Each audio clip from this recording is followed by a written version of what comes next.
We're back for Volume 2. It takes us a minute to regroup, but we always get there in the end. It's Magical Mystery Talk. Mark Devlin hosting. Got Desiree Hall and Matt Sergiou, foremost Beatles bloggers, proprietors of the Number 9 blog and the Occult Beatles blog, respectively. And I hope everyone likes the George Martin-esque theme tune that you just heard, which Matt put together. So, welcome, Matt. Tell us all about that. Do you really want to know about that? Oh, my goodness. I recorded that years ago. A friend of mine lives in the middle of nowhere in the countryside, and he built or he renovated a barn. He's an ex-record producer, and he and a friend of his put some money into a barn to turn it into a studio. And many years ago, over a decade ago now, when I was young, free and single, I used to go there and jam a little bit. It's basically a song which I've taken the chorus out of it. I wrote it with my friend. It's a song. It's got my vocals on it, not the version you just heard, but the original version is me singing. And it's a song I wrote with a friend of mine. And I've cut the chorus out of it, the verse and all that kind of stuff. And I've just left the instrumental breaks in it. And I've made it Beatles-esque. And there's a reverse message in there too. Ooh, subliminal message. Yeah. It says, nobody wants to hear Matt sing. Yeah. Yeah, less said the better. Yeah, which is why I cut all that rubbish out, yeah. Well, good work anyway. Made it instrumental, yeah. Desiree, how are you? I'm doing pretty well, thanks. How are you? We got a couple of ailments to deal with, but I'm sure we'll push through. I'm sure we will. So I'll tell you what, Mark, I'm throwing this in on you, because in the last one, you asked me and Desiree how we got into the Beatles, what made us get into blogging about the Beatles and the occult conspiratorial stuff. Yeah. But I was just wondering what got you into it, because you come from a kind of like me, you come from a DJ club background, also radio presenting and stuff. It's predominantly when you started looking into the conspiratorial stuff, what was it, about 10 or so years ago now? Yeah, 10 years. It was predominantly R&B, urban music, hip hop, rap, that kind of stuff. So what is it that has got you dragged into this Beatles thing? What is it that's drawn you in? I actually enjoyed the Beatles music as a kid, like yourself, and it's a puzzling thing to me because I never came from a musical household. My mother had Radio 2 on all the time, and it was, Terry Wogan and Jimmy Young and whatever they used to play on the radio, but they never played records around the house. So I became aware of the Beatles when I was a kid, and I quite liked their music. But yeah, it was years and years later, around about 2010, when I first got turned on to the conspiratorial aspect of the music industry. And I started off, as you say, researching contemporary music videos. So I was looking at, Miley Cyrus and Britney Spears and Rihanna and Beyonce and all these types of artists. And I got pointed towards all these signs and symbols that you see everywhere, all these hand signals and this occult and Freemasonic symbology. And it wasn't long before that led me to the Beatles, and popping up on my agenda were things like the yellow submarine sleeve, where you've got John and Paul flashing up the devil horn, so-called, and the 666 sign. And so I started looking at some YouTube videos, and I realised there was a lot to know about the Beatles that you don't get told about. And I realised that the whole agenda with the music industry goes back decades, and it's not some recent thing. It goes all the way back to the very start of the industry. And you know what it's like. You fall down a rabbit hole, and that leads to about 50 others, and you realise you're never getting back out again. And the Beatles, I think I said on the last show, they are the most fascinating group to study. No other group comes close in terms of not even the conspiratorial stuff, but if you just want to stick to the official version of the Beatles, it's absolutely fascinating. It can tie you up for a lifetime. But then when you get into the occult aspects of them and consider what might have been going on beneath the surface and what they were really all about, it really can tie you up for several lifetimes. So that's my long-winded answer to that one. Yeah.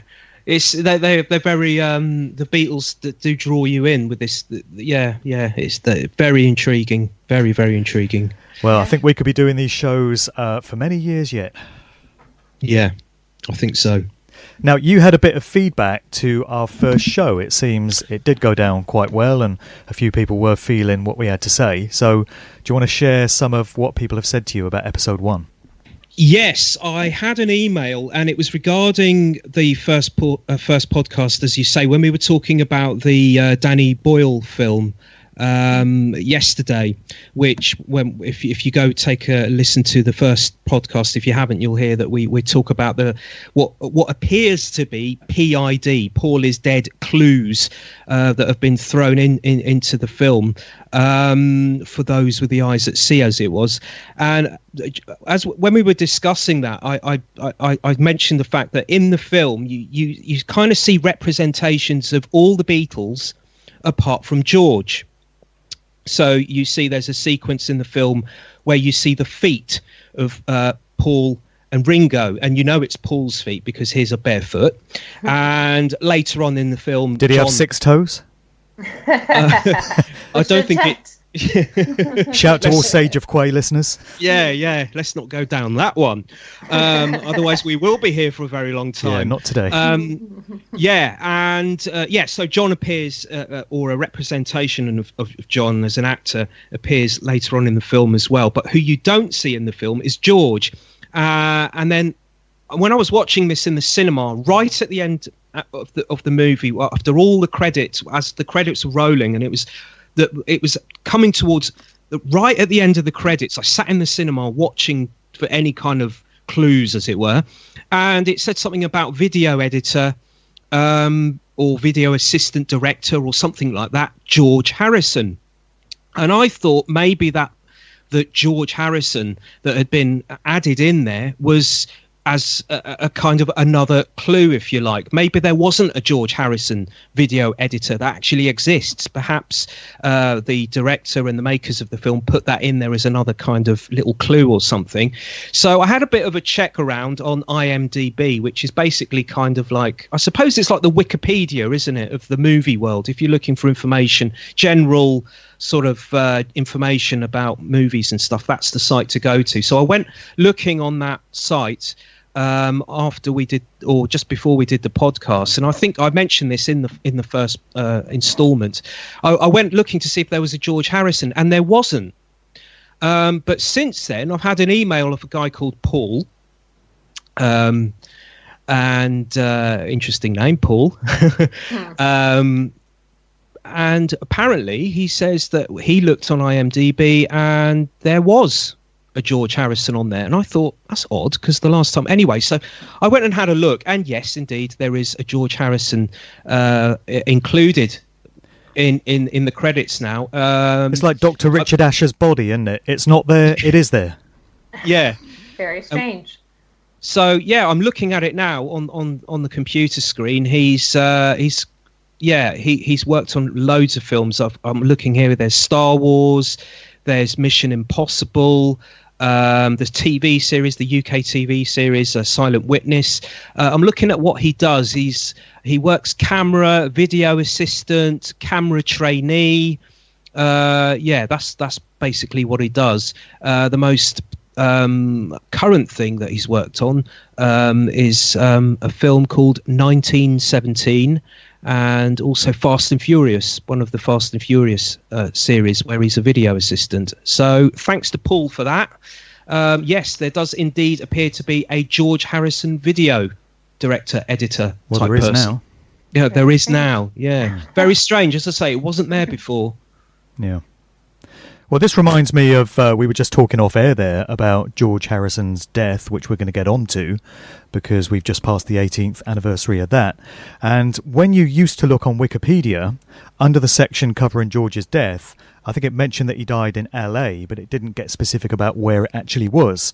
And I think on one of your blogs, was it, or did we mention it on the last show, it emerged that George had actually died, or we came to realise that he died at a house that was owned by Paul McCartney.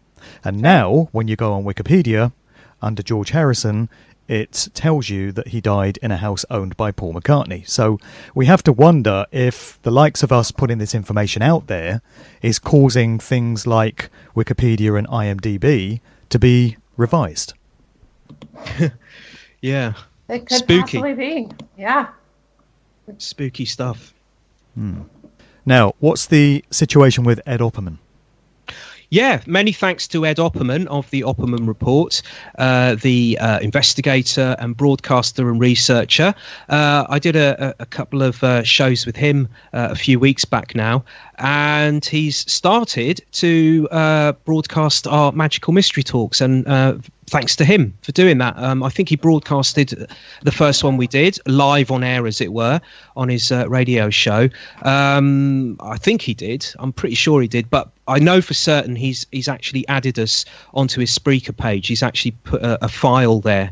So, and he's put episode 1 in there. So if you want to go and take a look at Ed Opperman's page, you'll find that there.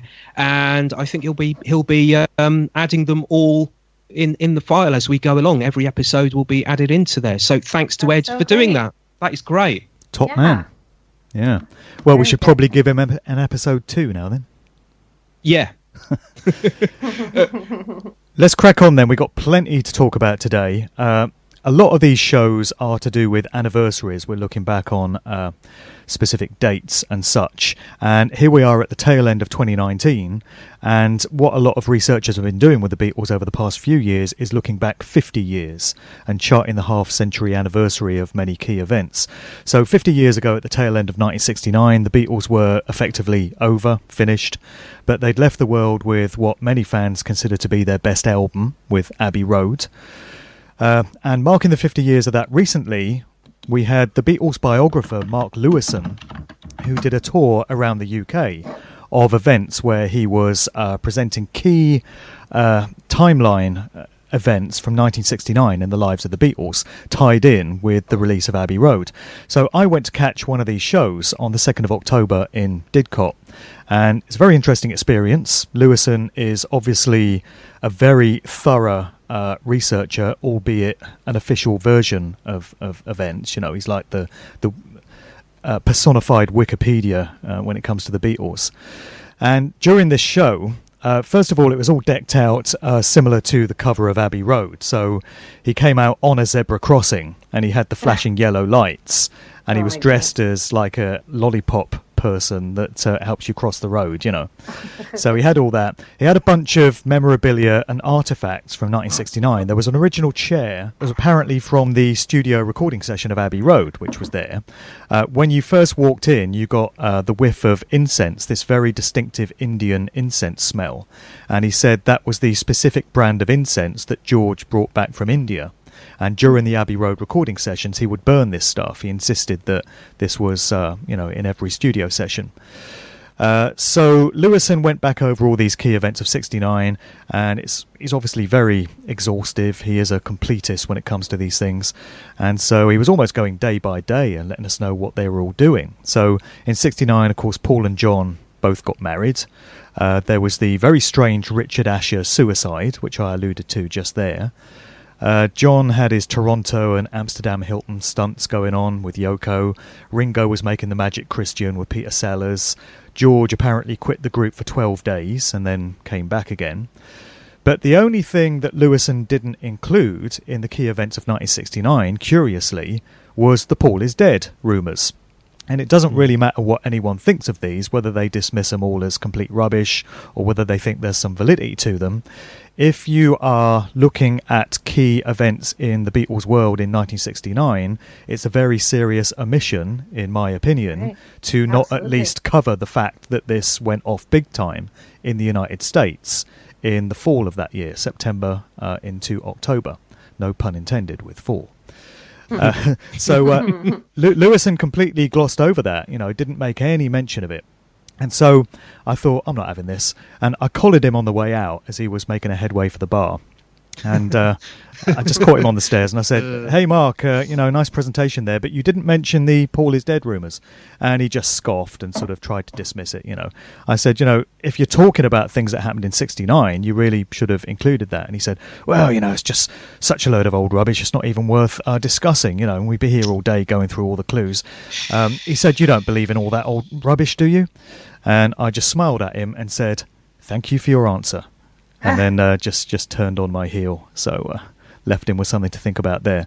But that kind of will confirm for many people the viewpoint that Mark Lewisohn is to some extent, a gatekeeper of information when it comes to the Beatles. So he'll give you the official version that you're supposed to know about, but the more occulted aspects, he just won't go there.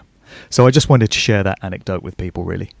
The thing that springs to mind, the impression I get left with, from you saying that is, yes, he is an exhaustive researcher, absolutely exhaustive. I've got his volume 1 here of his Tune In book, which is going to be, it's volume 1 of which is going to be 3 volumes. And just to give you an example of how exhaustive he is, this book, this volume 1, this is meant to be the definitive sort of biography of the Beatles. To give you kind of a clue, very quickly, this first volume ends in December 62, I think it is. So we've only just got to the point where the Beatles have released their first single, and that's the end. Book. That's huge, and that's where the book ends. That's where volume 1 ends. And this was just leafing through here just to find out when this was published. I think 2013. So we still haven't had volume 2 yet. And he's 62. I think he made a comment that he's not going to live long enough to be able to see it through to 1969. Well, that is a shame. I mean, I do get where you're coming from, Mark, and I know other people have commented on this in various forums and what have you. Yes, the way I see it is he is an exhaustive researcher. But yeah, he's not going to go down the conspiratorial routes, or he might go a little bit down there, but he's not from that school at all. Well, he mentioned that he knows Paul personally, so if he worked for him, worked for McCartney in the 80s. I think he was a publicist or something like that. Yeah. He said this. And if skullduggery took place and there was a switch out, he will know. He will be in a position to know. There's no way he could not know. That's it. That's what I'm trying to say. What I'm trying to say is I'm a fan of his research in terms of he's one of these researchers. He's not an internet researcher. Yeah, sure, in this day and age, authors can do a lot of their research now, whereas they couldn't in the old days. It saves time to look on the internet. There are certain things you can cross-check and be fairly certain of are going to be bona fide enough to be included in your research if you're doing something. But he's one of these guys, yes, he does go out there. He goes to libraries. He goes across the world and flies to different countries and speaks to the protagonists. He gets documents. He gets files, registries, official papers. That's why his books take so long to put together. And I have read the first volume, and there is some really, really good stuff in there. Really, really good stuff. Stuff that is useful to us, in sort of the field that we're in. But yeah, having said that, I would not put any stock in him coming out and saying, "Oh yes, there's all this occult stuff going on," and so on and so on. So I wouldn't hold my breath. But he is a consummate researcher in terms of getting information together. But it's what you do with that information, whether the guy is a gatekeeper or not. You take what information you get from him and you see where you can go with it. Yeah. And Desiree, Matt was mentioning there that Lewisohn has documented up to 1962, and even that has taken years to do. Now, we've been talking in recent weeks about how much we would like to do a show just focusing on the early period of the Beatles, the pre-fame era, because there's loads to get into there. I mean, you've done a lot of research into those early years, and it's almost as fascinating as the later period, isn't it? It really is, and it's less talked about. Maybe that's why it's more fascinating, maybe. But it seems that those early years of the Beatles are kind of shade is thrown on them. Nobody really knows exactly what was going on. They have a general idea, but just from the trips to Germany and how they suddenly honed in on their sound in Germany and what exactly happened there. And then they come back, and all of a sudden it seemed as soon as they were back, they were this huge phenomenon, and there wasn't much time in there for them to gain a fan following, but yet they had it as soon as they came back. There's just lots of weird little odds and ends there, and I'd love to do a full show on the early Beatles sometime soon. We really Most should. Definitely. Yeah. that's on the cards. So just other anniversary things that are worth a brief mention. Magical Mystery Tour, the movie, was screened this month on BBC Two on Boxing Day, 8:30 p.m. apparently. Can you imagine what that was like for families sitting around on Boxing Day, all full up on bloody turkey and whatever else, just sitting around in the armchair with their paper hats on. Oh, what's on telly? Oh, it's some Beatles film, Magical Mystery Tour. Oh, let's put that on and see what that's all about. Can you imagine the effect on the nation of that trippy, crazy, ambiguous thing being beamed into their living rooms? And you have to think, looking back, I mean, that was 50 years ago, but from a person living at that period of time, the Hard Day's Night film was, 3 years earlier than that? So you go from the Hard Day's Night, happy-go-lucky, black and white Beatles to like this psychedelic, strange, crazy drama. It was, that would be shocking, I would think. I mean, like, what the heck? Who are these people? What do they do with our Beatles? Yeah. Where are they? Exactly. There was a BBC documentary that came out a few years ago to coincide with the anniversary. I think it came out in 2017 to coincide with the anniversary of Magical Mystery Tour, the film. And they went back and they spoke to they're now adults, but they were kids at the time who were Beatles fans who watched it on the TV back then in 1967. And I think there were about 2 or 3 people they spoke to out of all these people who made the point of saying, I'm paraphrasing here, I mean, it was a while ago since I've seen it, that they said that their parents were horrified. Not only horrified from watching this, but they were scared. I seem to remember there was one quote from one lady who remembers that she was a child at the time, and her father was actually scared when he watched this because he felt, paraphrasing again, she felt like her father felt as though everything had changed. I'm not just talking about the Beatles, but society. Right. There was something creepy.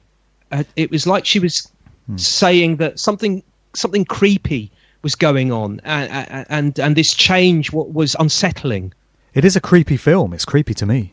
It is creepy. I think LSD's got a lot to do with this, and I think that's why you get this change from Hard Day's Night to Magical Mystery Tour. It's the LSD that's done it.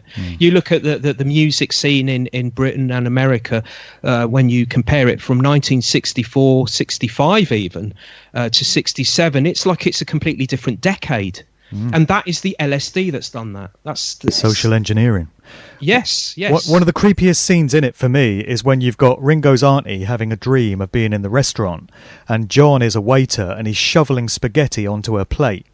And she's just like laughing menacingly. Yeah. Oh, yeah. That's very disturbing. Said to have been a dream that John had. Really? Based on a dream that John had, yeah. Yeah, that's why they put it in there. Yeah. Wow. I mean, with the LSD thing, I mean, Paul McCartney, in more recent years, has said that it was an LSD film in terms of the message it was giving out. It was a subliminal kind of message. For example, Magical Mystery Tour, the song, where it's in the song you get magical mystery trip. We're coming to take you away. So there's all these little subliminal things within the film and in some of the songs where McCartney is throwing in his the LSD thing, which was going on at the time. So yeah, sure, yeah. Another anniversary is 40 years ago, 1979. We had Paul's Wonderful Christmas Time released and on the airwaves for the first time. And when you watch the video, there are 2 Pauls in the video to Wonderful Christmas Time. There is a scene where he's facing himself and you assume, oh, they've done a mirror image of him. That's clever. But when you actually freeze frame the video and you scrutinize the 2 faces, particularly the noses, you see that it's 2 Pauls. That is not the same person. So people can make of that what they will, but if you go to the video on YouTube and you get that scene where he's facing himself and you pause it, you will see, look at the nose, look at the earlobes, and that's 2 different individuals there. Yeah. And then a year later, it was the song Coming Up. And again, in that video, you've got multiple multiple Pauls playing different parts in disguise, as it were. I can't remember what disguises I think one of the guys he's disguised as one of the guys from the band Sparks. The guy with the kind of the Hitler moustache, yeah. I can't remember who the other ones are off the top of my head, but yeah. And a young Paul McCartney as well in the Beatles. That's right. Yeah, yeah. That's a suit. Yeah. Yeah. He does that in a lot of his videos. Mm-hmm. Yeah. Pipes of Peace. He plays two characters in Pipes of Peace. Yeah, and in Spies Like Us, the single that came out in '85, where he went back to Abbey Road with Chevy Chase, because I think it was the soundtrack song to that god awful movie that came out with Chevy Chase and Dan Aykroyd. I think it was meant to be a comedy. That's right. Spies Like Us. I mean, even the title, Spies Like Us. But in the video you've got it's just a video with McCartney with masks on, ripping masks off his face. So, you do wonder how much of a hand the Beatles camp has in all this PID stuff. That's right. There's even more than that. In he did a duet in the '80s with Stevie Wonder. Oh yeah. Ebony and Ivory, and in that one, if you look closely, it's hard to see, but there's obviously Stevie Wonder and Paul McCartney or whoever. And then the entire band that's backing them up in the music video is all Paul McCartney. He's on the keyboards, he's on the drums, he's on the guitar, and he's front and center singing the song as well. So it's multiples, it's doubles, it's alters, it's all these ideas. Yeah. Doubles. Right. Like he does everything. He's just everywhere. Go figure. So another anniversary would be George. A couple of anniversaries. First of all, 20 years ago in 1999, at the end of December, he was attacked in his home, Friar Park, Henley. Very badly stabbed up by this intruder, Michael Abram. His lung collapsed, apparently. He's rushed off to hospital. And he only lived just less than another 2 years, finally passing away on the 29th of November 2001. So we've just passed the 18-year anniversary of that. Last week I was watching a Beatles tribute band, who were very good actually, called Accrington Stanley. They were playing in Northampton, and they announced it was actually on the anniversary of George's passing, 29th of November. Very good band. They were doing all the difficult Beatles songs to cover. So they weren't taking the easy option and doing She Loves You and Please Please Me. They did versions of A Day in the Life and Lucy in the Sky with Diamonds and I Am the Walrus. Fascinating stuff. But yeah, we should talk a bit about George, I guess, and what happened to him 20 years ago and his final passing on 18 years ago. Do you want to start on that, Desiree? Well, on his passing, it's always been kind of a fascinating subject, because for a long time, it was reported that he passed away in his home in Laurel Canyon, on Laurel Canyon Boulevard. And that was kind of the going story that I had ever heard and seen. However, it appears to be when he actually passed, they were trying to create a diversion or something was going on. So they called the coroner or whoever was picking them up to two different locations. One being George Harrison's home in Laurel Canyon, where he actually wasn't at, and then the other location being Paul McCartney's home in Beverly Hills, which is actually on Heather Street. And I believe he was married to Heather at the time that this happened. So it was kind of an interesting coincidence that he lived on a street called Heather Street. Yeah. But anyway, but it was always reported that he had passed away, that George had passed away in his Laurel Canyon home on Laurel Canyon Boulevard. But that's not the case. And in fact, they even put that down on the death certificate as well. So up until just recently, I think it's been kind of known that he did pass away at Paul McCartney's house. But I don't think that was widely known until just very recently. So. And there it is on Wikipedia now, where it wasn't before, as I mentioned earlier. Right, that's right. And why? Why? You know, why would you? Why change? Why make up these stories? You know? Right. Well, it's Why? one thing. What It's one thing to call the ambulance or the coroner or whoever's picking up the body, to create a diversion. They didn't want to gather a crowd, so you say, you give them the 2 locations to cause confusion. I understand that, but then on the death certificate itself, why do you lie? Yeah. Like, why does it matter from that point? Exactly. It was always just a very odd story, and then it could possibly be illegal. I don't know how that exactly works, but you would think that a forged death certificate or incorrect known information on a death certificate could be, not with the best of intentions there. It's just very strange. The video footage to McCartney's reaction to George's death is interesting to look at, isn't it? You can get that on YouTube, and it's a very far cry from his reaction to the news of John's death. Right. Paul's been criticised for that. He was caught exiting this recording studio on Oxford Street. He's chewing gum. He's acting very nonchalant. And the reporters are saying, what do you have to say about John's death? And he says, it's a drag, isn't it? But then he seems to have learned how to handle himself in front of reporters by the time he's asked about George's death. Because, isn't it, he's coming up to the gate of his house or something, and there's a bunch of reporters there. Yeah, something like that, yeah. And this time he's far more respectful, and he seems more solemn and taking the whole thing more seriously. It's like he learnt a lesson or 2 in PR in the intervening years. It's interesting, if you look at a number of biographies, looking back at Paul McCartney, the youngster, the child, when his mother died, when his mother Mary died, I can't remember how old he was at the time, maybe 13, 14 years of age. And when his mother died of cancer, there's this quote that members of his family, I think, recall, that when he was told that his mother had died, his first comment was, "Oh, so how are we gonna survive now? How are we gonna eat? How are we gonna?" Because which is an odd thing to say, because his mother was a nurse, wasn't she? His father worked as well, but reportedly his first reaction was, "Well, how are we gonna live now? Right? How are we gonna get the food on the table?" He's had a lot of deaths to deal with in his life. Linda as well. Mm-hmm. Yeah. Brian Epstein, Mel Evans, take your pick, Yeah. Right. The Beatles world is strewn with these people, yeah.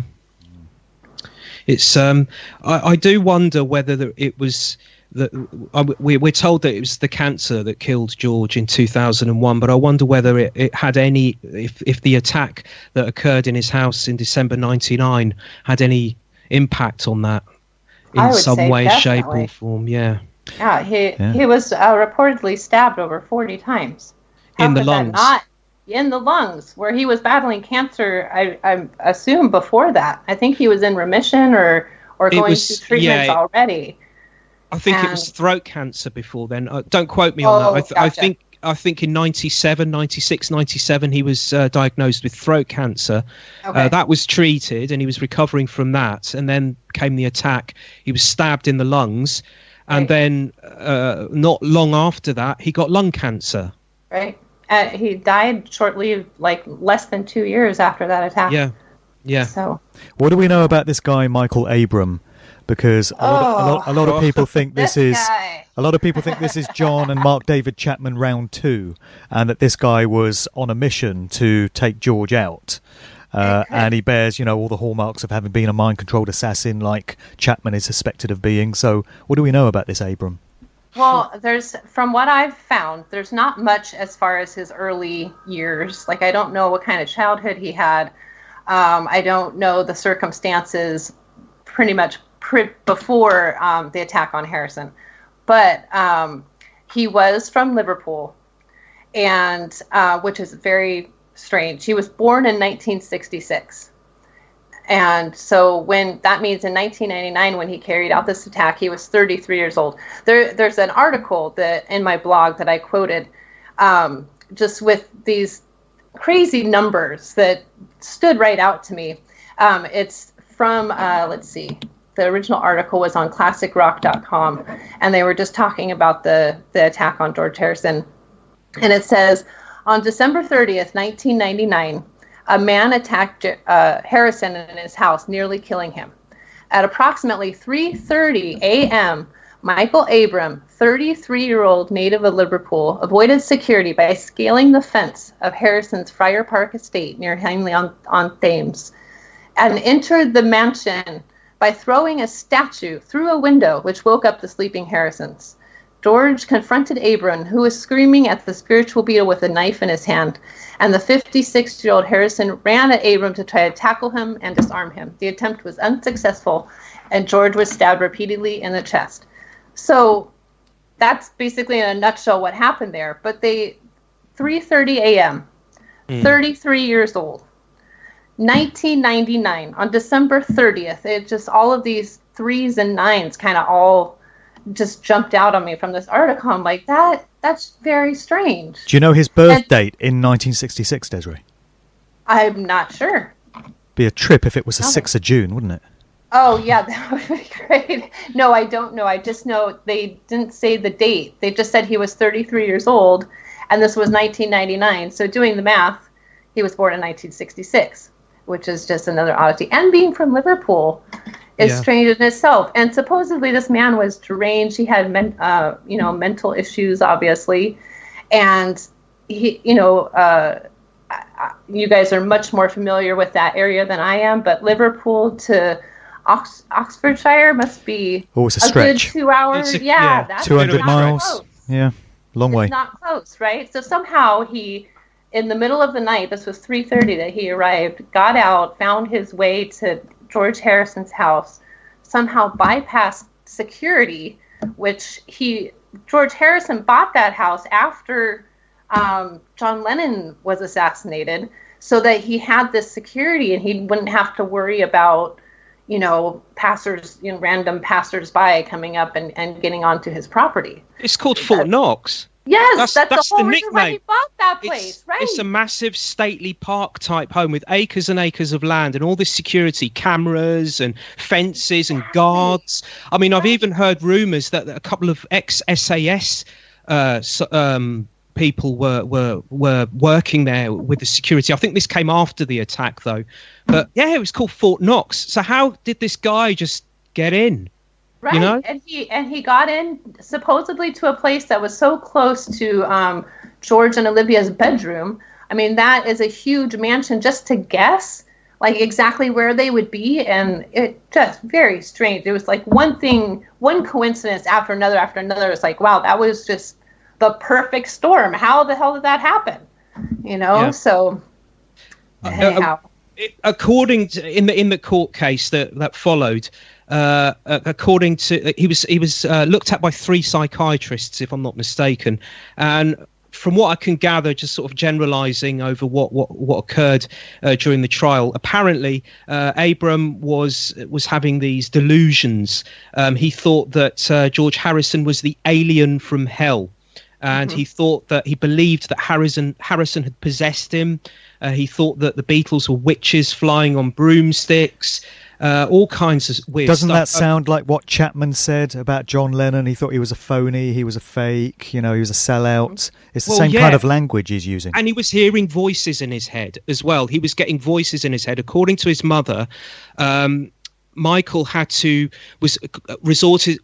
wearing headphones and play music very loud because his mother claims that he was hearing voices in his head, and the only way he could drown out the voices was to put these headphones on and listen to loud music. Now, this is kind of similar to what Chapman was saying.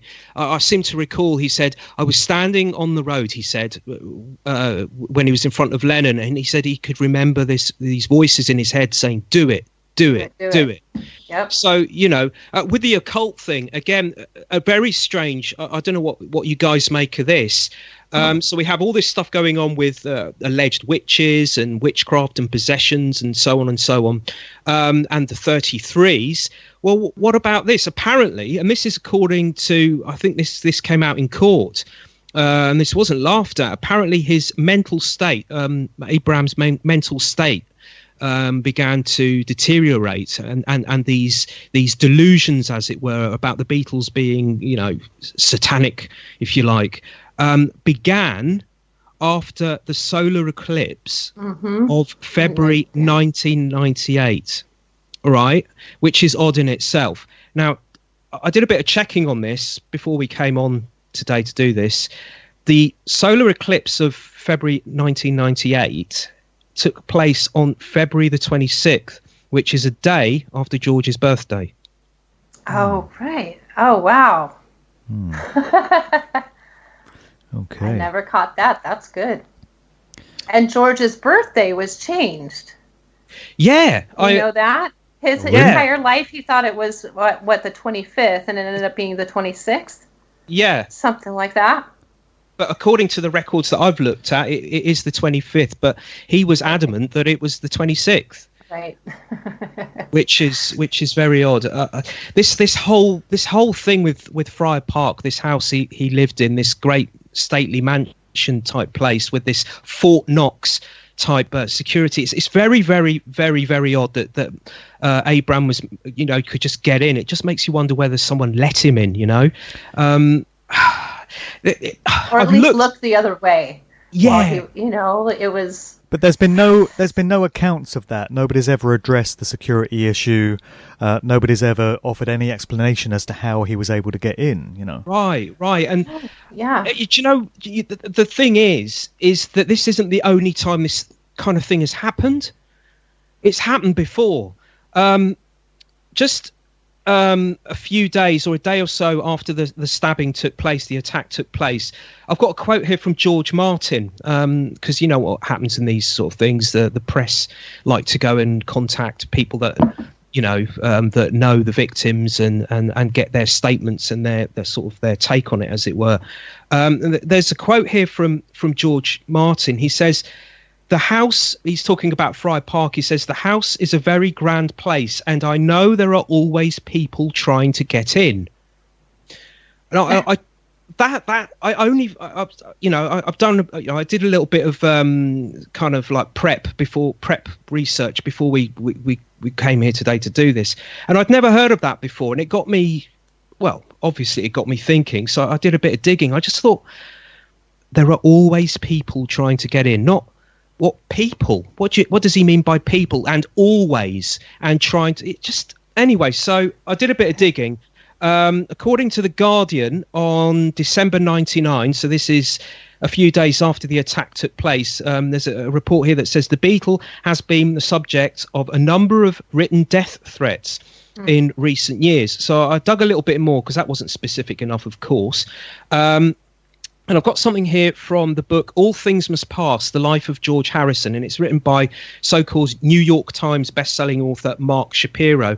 And it says in his book, it was disclosed in 1997, so this is a couple of years before the incident at the house, that a deranged fan had, since 1996, been sending George on a steady basis death threats through the mail. Reportedly, that included the words "Goodbye, George," and also "Time you went."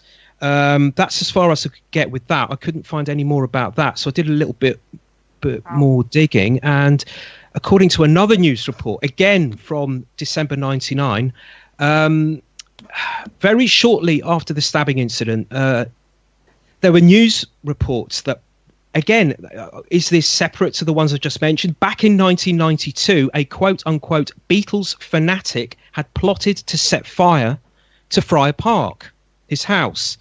That's all I could find on that. And also in this news report, it also said that someone had tampered with the alarms.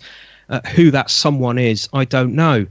You see, the thing is, I'm not a burglar, okay, so I don't know. But if you're going to go breaking into somewhere, why would you go and try to break in to a home which is nicknamed Fort Knox? Wouldn't you try and go somewhere a little less secure? Like Ringo's house? Why isn't anybody trying to break into Ringo's house? Yeah, no, everyone leaves Ringo alone. Yeah. Well, you probably would do all right there because he's a fan of Beatles memorabilia, isn't he? He collects it all, so you probably get a fair few quid there. Disclaimer: in no way do we endorse the burglary of Ringo Starr's home on this podcast. No, please don't. Please don't. Yes, indeed. So, why were all these people trying to get into George's home over the years. I know the Beatles, I assume that over the decades, the Beatles have attracted various loonies and lunatics and what have you. But still, so many attempts, and it gets weirder, man. It gets absolutely weirder. Listen to this. I've got some bits of research here that I've got together for this podcast to do with George. There is more to it than just those news reports. Apparently, there's a bit of an odd state of affairs surrounding an incident, okay, that took place a few days before the stabbing took place. And it was to do with a quote-unquote female stalker. And like I say, this happened a few days before. There was this lady who was said to have been psychically connected to George. That's what she claims. She claims she was a Looney Tune, probably. But again, the thing is right. George Harrison, we're told, was a stickler for his privacy. Out of all the Beatles, even in their earlier years, he was the one that's said to have not wanted to be in the limelight, as it were. He got very bored very, very quickly during the Beatles' early years of the Beatlemania and not having a private life, not being able to go about his daily life without being hassled and stopped and harangued and hassled and what have you. I think that's one of the reasons why he bought Friar Park. I think it was in the early 70s. It was for privacy.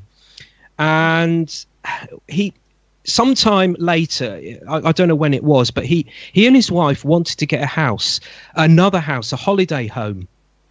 So, and they spent ages looking for this place because they wanted it to be as secluded as possible. And eventually they found this place in Hawaii, which fitted the bill. It was secluded, it was out of the way, and all that kind of thing. But somehow this female stalker, in December 1999, just a few days before the stabbing, managed to find this house. She walked up to the house. There was apparently she was arrested later, so it went to court, and apparently what was said in court was she walked up to the house and there was some sliding doors, some glass sliding doors, and they were slightly open. She pushed them open a little bit more. Right, check this. She walked in. She cooked herself a frozen pizza, ate it, had a root beer, did some laundry. It doesn't, although I can't specify, I can't find out exactly whose laundry it was that she did. And she phoned her mum and had a chat with her mum on the phone. Eventually... Well, we've all done it. Yeah, of course. Yeah, I'm going to do it later on after we finish this. Yeah, right. So she got arrested and she was put away for burglary. But her name is Kristen Kelleher, and she did this just a few days before the knife attack in Friar Park in England. Now, fast forward to 2006, okay, because it gets weirder. Fast forward to 2006. In December, again, Christine Kelleher's body, her dead body, was found in a car, in an SUV, shot dead. She was found in this SUV. It was parked up in some woods just off a highway in Lake Tahoe in the US. She was in the car dead, as was her boyfriend, a 48-year-old man whose name escapes me, but it's believed he was her boyfriend. And the case has remained officially as murder-suicide. And the police have admitted they don't know what happened. They're not actually sure what went on. So they've closed the case and closed it as murder-suicide. But they're not actually, 100% that is actually what happened. What they're guessing happened was the man shot Kristen. They found two shotguns in the SUV, and they both belonged to him. He shot Kristen in the head, I think. Then he drove the SUV onto the highway. He came off the highway a little bit, and he parked up in some woods, and then he shot himself. And then they were discovered a little bit later on by a hiker who just managed to see the SUV parked up in the woods there. What later transpired was a third gun was found that belonged to the man, but this third gun was found in a storage unit. So it wasn't in the SUV, it was somewhere else. So yeah, it's all a little bit mysterious. It's starting to rival Bill and Hillary's body count. This Beatles, Beatles stuff, isn't it? They're stacking up. Bizarre. Absolutely bizarre, and there's more. There is more. I'll give the credit where it's due. This is according to AltGov2. If I'm not mistaken, AltGov2, ALTGOV2. It's a website basically that collects together top secret files through freedom of information requests. And I looked on there, and there's some files, FBI and UK police files that this person from this website has managed to get together.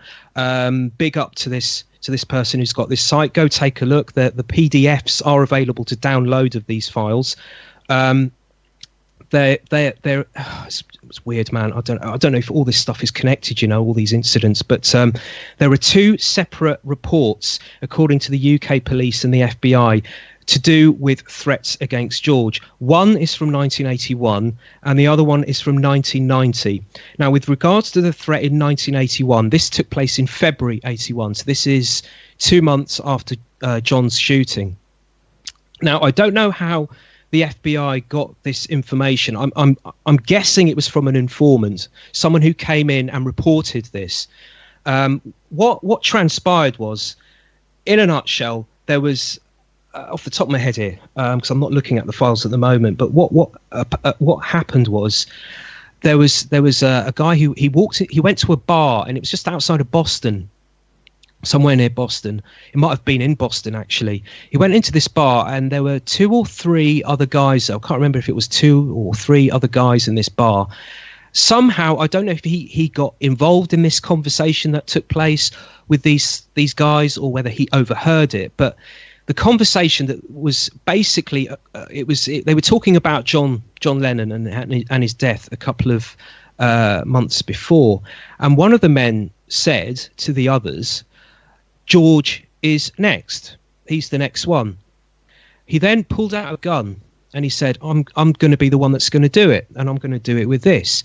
He then showed them 2 airline tickets from Boston Airport to England, to the UK.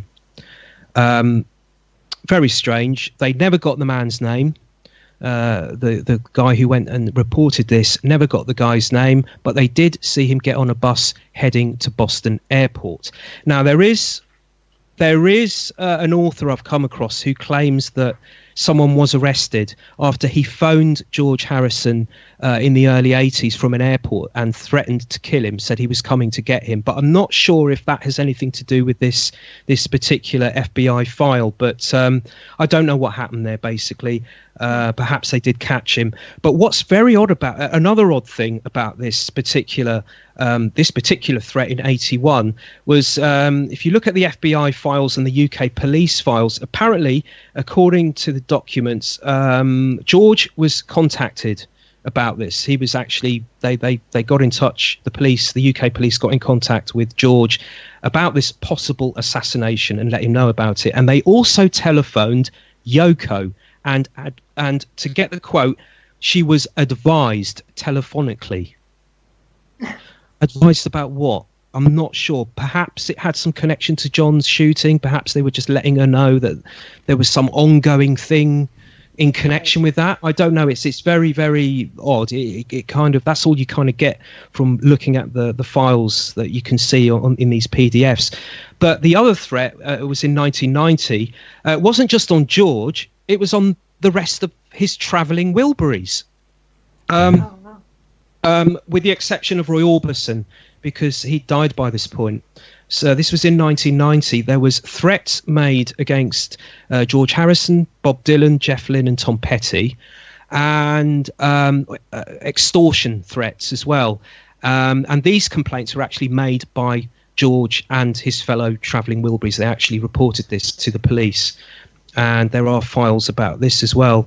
There's also, sometimes when you look at these FBI files, these these PDFs, they're a little bit hazy, aren't they? You don't the wording and everything. Well, they're heavily redacted as well. Yes, often. they're heavily redacted as well. So you're trying to read it and trying to make sense of sentences in the paragraph that have been cut out. And from what I can gather, there is some mention in these files with regards to this threat in 1990 about somebody who'd escaped from a mental institution, but I'm not sure if it has anything to do with these threats. But apparently some of these people, or all of the Wilburys, knew this person that was making these threats, these extortion and death threats.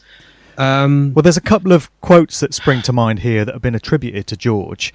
I've heard Mike Williams on Sage of Quay say that George stated after the knife attack that he was convinced he was going to die, and he was preparing himself to cross over. He was getting ready spiritually because he thought, this is the end of the road for me.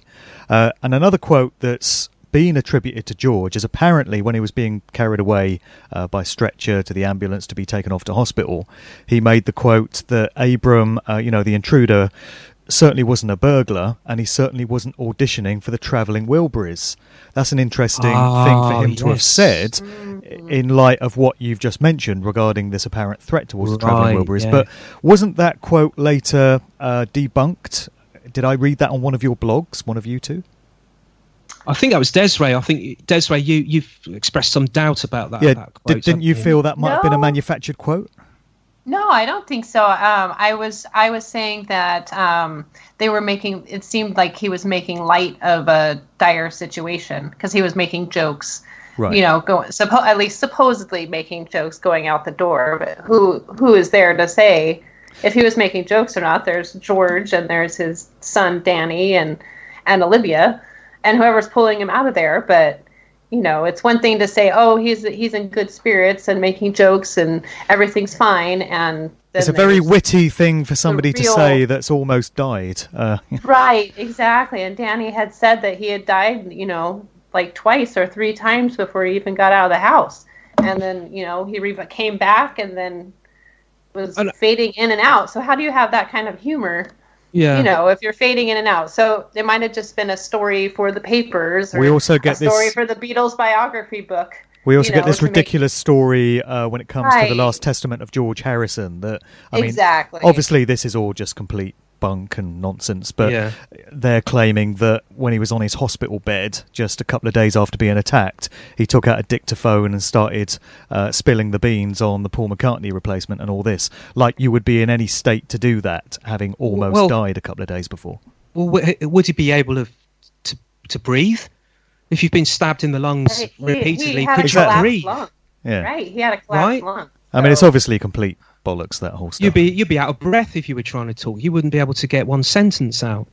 I just want to mention, because this does tie in, when the attack took place. I mean, I've read it time and time again over the years, but just doing it off the top of my head. But apparently, what happened was George and his wife Olivia were in bed, and then Olivia, I think, heard noises downstairs in the house. So George went and took a look, and then he came back upstairs and he said, I think there's an intruder in the house. And there was an altercation. There was a shouting match going on between Abram on the ground floor and George, who was standing kind of on the landing upstairs. And apparently, and this came out in court, and this came from George. This is what George reportedly said. He said something like, he said, apparently what George said was he was standing on the landing, kind of having this shouting match with Abram, and Abram was shouting back at him very aggressively. And he said Harrison asked him who he was, and the man replied, get down here. Just the lunatic ravings of an intruder, or what? Right. And then there's a very strange interview that Olivia and George did after the attacks for a Dateline or something to that extent. And she was describing what happened. And she said that the intruder, Michael, picked up a statue of Saint George. St. George, yeah. St. George, and threw it through the window, and that's how he got in. he broke the window and busted in, and he grabbed the spear of St. George and was using that in a threatening manner. She said she never even saw I guess he also had a knife, and she never even saw the knife. She thought he was using that spear. And she said in the interview, Saint Michael slays dragons, but it's St. George who slays dragons.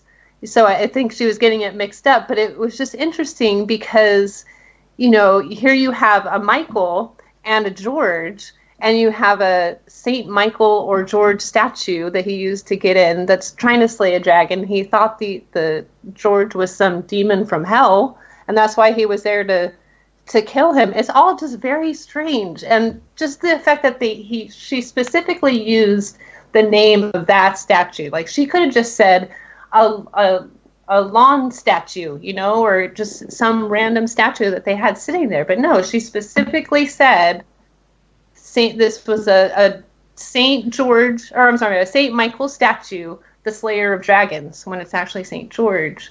It's deeply symbolic. It was just it seemed extra symbolic and just strange that she, made that mistake, first of all. If it's St. George, your husband's name is George. Don't you think you're going to remember that you have a St. George statue right by your bedroom window there? Just very strange. Now, George passed on the 20th anniversary of Natalie Wood's death, which is 1981, again, going back to the year of that first threat that Matt mentioned against him, apparently. Yeah. See, having grown up being a Beatles fan since childhood, you read books, you watch documentaries and stuff, but there's also other things that, in time when you reflect back and you think, you pick up this kind of knowledge, but you're not sure whether you'd read the knowledge in a book or whether someone had told you it or whether you'd heard it in an interview, and with time, or what you're ever going to do with it.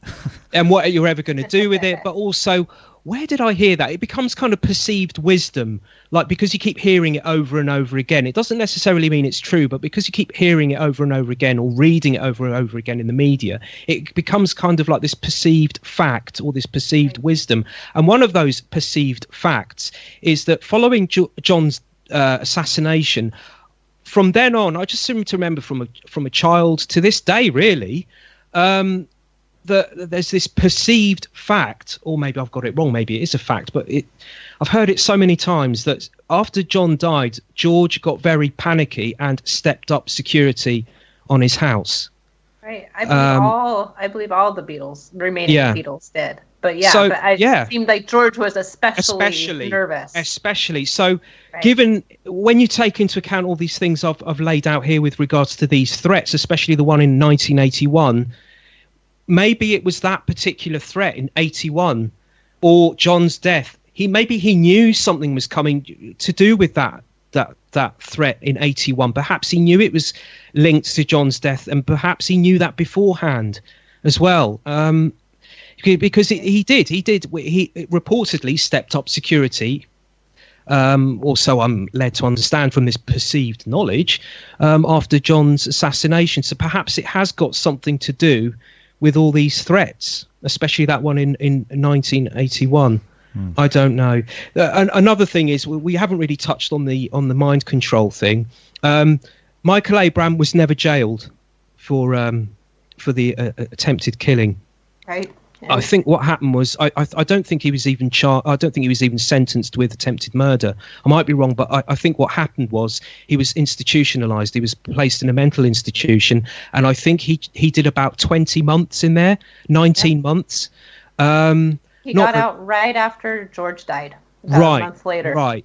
And as I said earlier, there were 3 psychiatrists who were involved in assessing and monitoring Abram after this took place. And after he was freed, his lawyer, and I've printed this off, this quote, because it's quite telling perhaps. His lawyer says, what people have to realize is that this is not the Michael that attacked George Harrison. This is the real Michael. Okay. during the trial, before he was sent away, there was talk, according to his three psychiatrists, that he was delusional, drug-induced delusion apparently. But that's from early. Actually, yeah, drug-induced. I'm sorry, I'm running ahead of myself here. Yeah, he was having delusions, but he was actually in hospital in 1990. I was jumping ahead of myself there. Yeah, what I was going to say was he was actually in hospital in 1990 to do with drug-induced delusions. And he wasn't kept in hospital for very long. He was let out. I think he was being assessed. He was actually kind of like an outpatient, if you like. This was back in Liverpool. But his mother has said many times that she believes he shouldn't have been let out, that he should have been kept in. She had a feeling that her son was schizophrenic, that he had multiples, that he should have been kept in a secure unit because he was going to be a danger to someone. But for whatever reason, he was allowed to go free. And following George's stabbing, there was an inquiry into the actual health authority that was meant to be monitoring Abram during the early 90s when he was put away and then came out. They were meant to have been monitoring him, and there was this inquiry that was held, and the inquiry found that the health authority that was meant to be responsible for Michael had been left wanting. They did not do enough to monitor him, and or maybe they did, if you know what I mean. Right. That all smacks of mind control alters, talk of that wasn't the real Michael, this is the real Michael, it's... Right, and the delusions, apparently, according to his mother, the delusions that he started to get about wanting to kill George, believing he was the devil, believing the Beatles were witches, these began after he'd had treatment at this hospital. So, okay, I'll leave that there. Yeah. And after the solar eclipse. And after the solar eclipse, which took place the day after or day before or whenever George's birthday.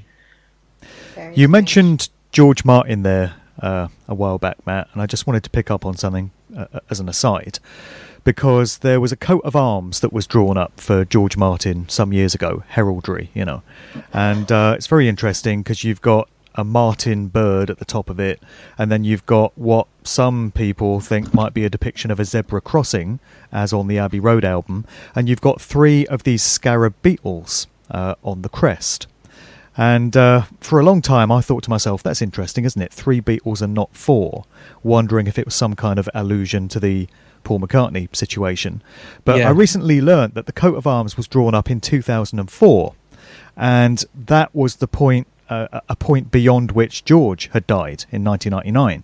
So in 2004, there were only 2 Beatles left, Paul and Ringo, according to the official version of things.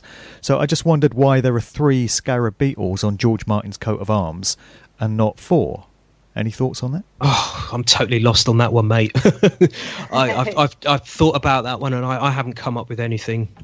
No, I'm totally lost. Totally lost.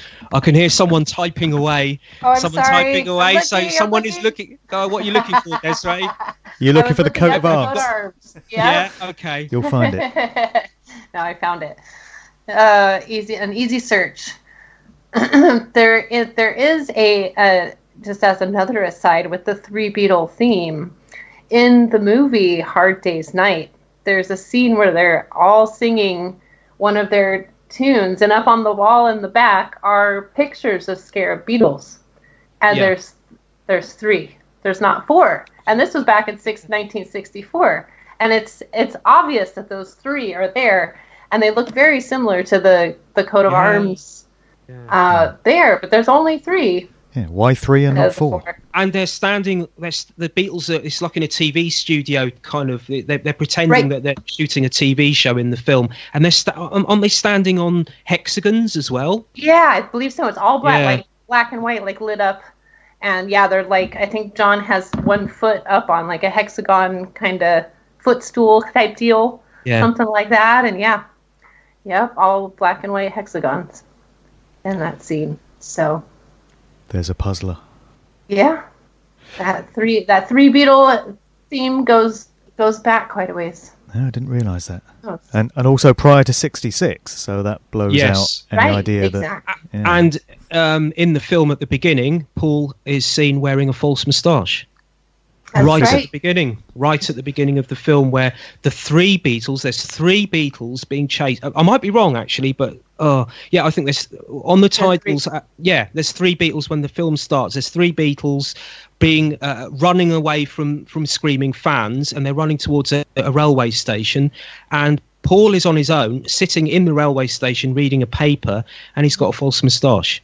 So yeah, Right. So all these kind of PID type things are there before 1966. Yeah, clearly. Is there anything else to cover regarding George before we move on? No, I don't. Not from me anyway. I don't know about you, Desiree, but I think I've given more than enough there to kind of like soak in, if you like. Yeah, I think it's a huge topic, but I think that we did pretty good knocking that one out. Yeah, we tend to, in terms of research, talk about the collective. It tends to be all about John, doesn't it?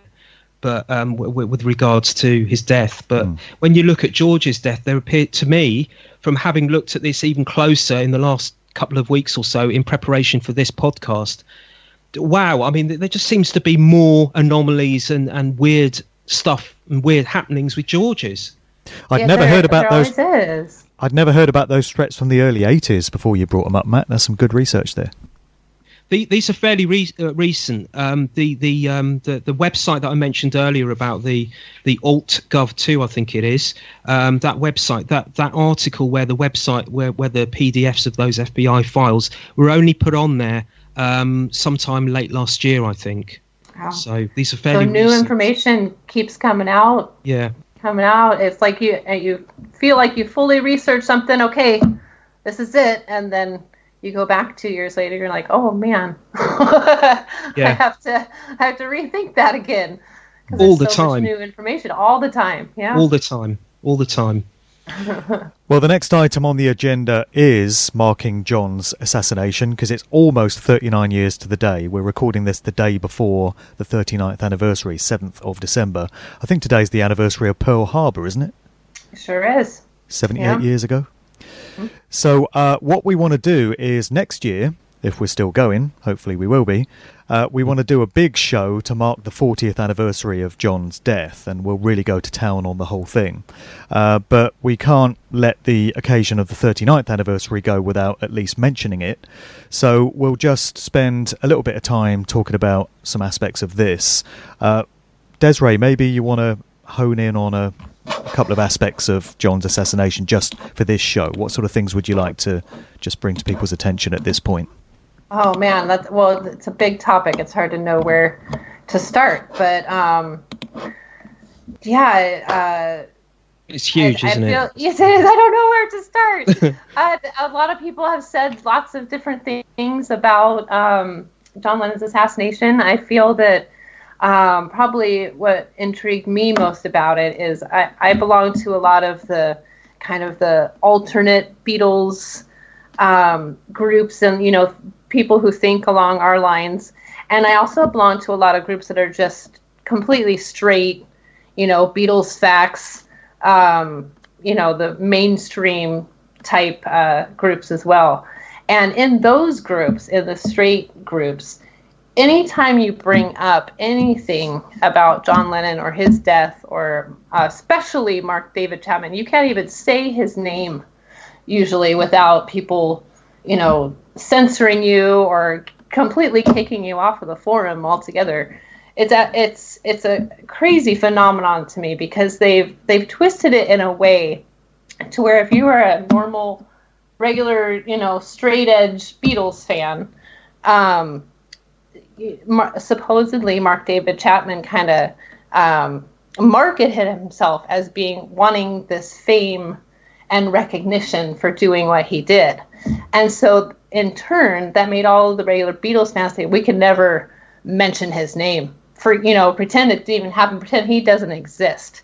And so anytime the topic is brought up for discussion, it's like people stick their fingers in their ears and la la la la la la la, you know, like I can't hear you. I'm not going to discuss this with you, you know, and it's a big problem. So that right there makes me like there is something going on with this story, because there's no way that all of these people can be so brainwashed and not even listening to what you have to say if you have some kind of question. It's like, I hate to say it, but it's like faith. You know, people don't want to question their faith, but people want to question their faith in how John Lennon was killed. They don't even want to remember it. They don't want to talk about it.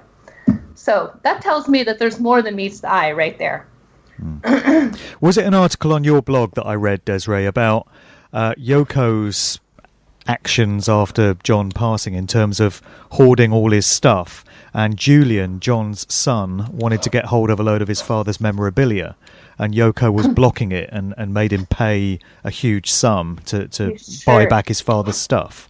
He sure did. I don't have specifics on that, but yes, Julian was kind of cut out of the will altogether, at least supposedly, and he bought at auction a lot of his father's memorabilia when Yoko put it up for sale. That's absolutely right, which was really sad.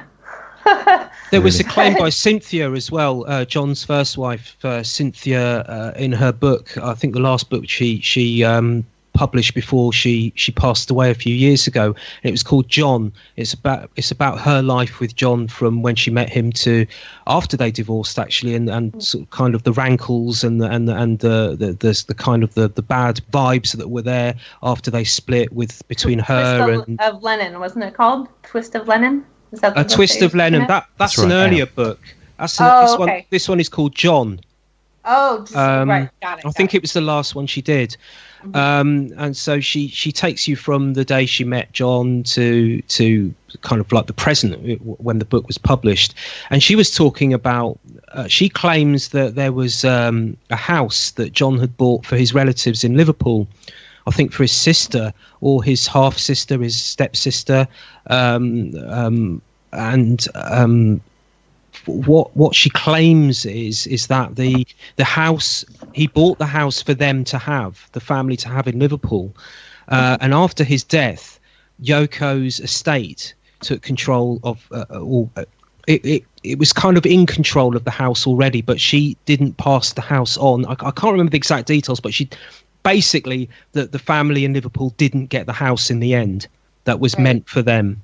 So there's a lot of these allegations going around with Yoko and John's old family in Liverpool. Mm-hmm. Right, and they weren't allowed to come and pay their respects or have, they weren't even given much information from what I've read about, his remains. And he was cremated the very next day, or within 48 hours or something, and nobody knows where the ashes are, and it's just kind of all of a mess. And isn't there a claim that that he didn't want to be cremated, that he wanted to be buried? I'm not sure on that one. I wouldn't doubt it. Yeah. But I think the cremation is more of a Japanese tradition. Mm-hmm. So but again, yeah, it was all convoluted and seemed very chaotic. Doesn't Yoko still live in the Dakota building now? Oh, yes. She sure does. Mm-hmm. Yeah. Wow. Yeah. Yeah, we should do a whole show on Yoko one of these days. Do you know something? It's just part. I mean, forgive me. I mean, it's probably past everybody's mind already over the years. But isn't it odd how you can still live there? The doorway to where your husband was shot dead in such horrific circumstances, and you walk past that doorway every day of your life. Wouldn't you want to leave those memories behind? It's just, I don't know. Yeah. Well, everything she has is in debt to John. I mean, maybe not everything, but a lot, especially things that are going to be in the Dakota. Those are all going to be very personal memories. Yes. Yeah, exactly. And she supposedly, had that guy move in with her. Havatoy. That's right, yeah. Sam Havatoy. Sam Havatoy, who looked very similar to John Lennon. I mean, it's obviously not him, but he had the circle glasses and tall and thin, and the short haircut like he had at the the time of his death in the 1980s, and supposedly he was seen out in public in New York with Yoko wearing John's clothes, and just all kinds of weird. It's like, what the? You sure it's not Mark Stacer? You know what? Who is the performing musician who is the subject of the movie Let Him Be. And according to Miles Mathis in one of his key articles, he claims that John faked his death, was complicit in the whole thing, and still lives today performing as a John Lennon tribute by the name of Mark Stacer, and that we've all been had and duped. Right. I don't know what to make of that one myself. Well, I don't know that if John went to all the trouble to fake his death, and all of that, I think that he would just go somewhere far, far away, never to be seen again, some kind of island or something like that, if that was the case. I really cannot see him being an impersonator of himself. I think he would hate that. Like, that doesn't seem like something John Lennon would do. But then again, he was a huge joker, so who knows? What a bloody awful depiction of him in the Yesterday movie from Robert Carlyle. I thought it was terrible. Looked nothing like him, sounded nothing like him. Was that Robert Carlyle? Yeah. My goodness, it looks nothing like him. Is it really him? Wow. Yeah, apparently so. Danny Boyle, isn't it? He's worked with him many times before. So he brought him in. Trainspotting, wasn't it? Yeah. Oh, I didn't know that was him. Oh, okay. I saw the film, but I'd never... Wow, okay. All right, well, anything else we want to say on John before we move on? I think we should save it. I think we should really go to town on it, all going well for 2020. Sure. Because there's so much. There is absolutely so much. And there does appear to be new things coming out. I haven't looked into John's death for quite a while now. But I did a bit of a dip into it again. I dipped my foot back in the water a few months back ago, just for a little bit, and there does seem to be some new things that weren't there before, some new bits of information, but it's huge. There's so many counter theories as well now. It's not just the one or two theories. There seems to be more theories, more conspiracy theories, if you like, not just the one or two, but many more that have sprung up since I last looked. Right. And I don't know if that's on purpose or not, but it seems to make it even more confusing and lots more tangents to go on. Yeah. Woohoo! Not an easy job researching this stuff, as we all know. Yeah. Yeah, we'll save all that for the big show next year then, the 40th anniversary. So the other talking point we had for today was the passing of Robert Freeman. It's all bloody deaths this episode, isn't it? We must do one soon about people that are still living. This was the death of Robert Freeman. He was the photographer that worked with the Beatles he worked on the With the Beatles sleeve and also the Help sleeve, and I think he did a few others as well. Yeah. A very key figure in the Beatles artwork. So he passed away at the age of, was it 80-something, Matt, just recently? Yeah, I think it was 80, I think. So we just wanted to say a little something about his legacy. Well, you could say he was the originator of the very first occult-looking Beatles record cover. Because the first album was Please Please Me, which came out in '63. Doesn't look particularly esoteric in any way, shape or form when you look at that cover. I don't think that was his cover. I think he started from With the Beatles, then he also did all the albums up until Rubber Soul. He did Rubber Soul and then it stopped there. But yeah, he's got kind of the guy, when you're looking at occult record sleeves for symbolism, he's the one that did the first one, basically, the With the Beatles cover, but in the US, when it was released in the US, it was released under a different name. I think it was Meet the Beatles. I think it was in the US.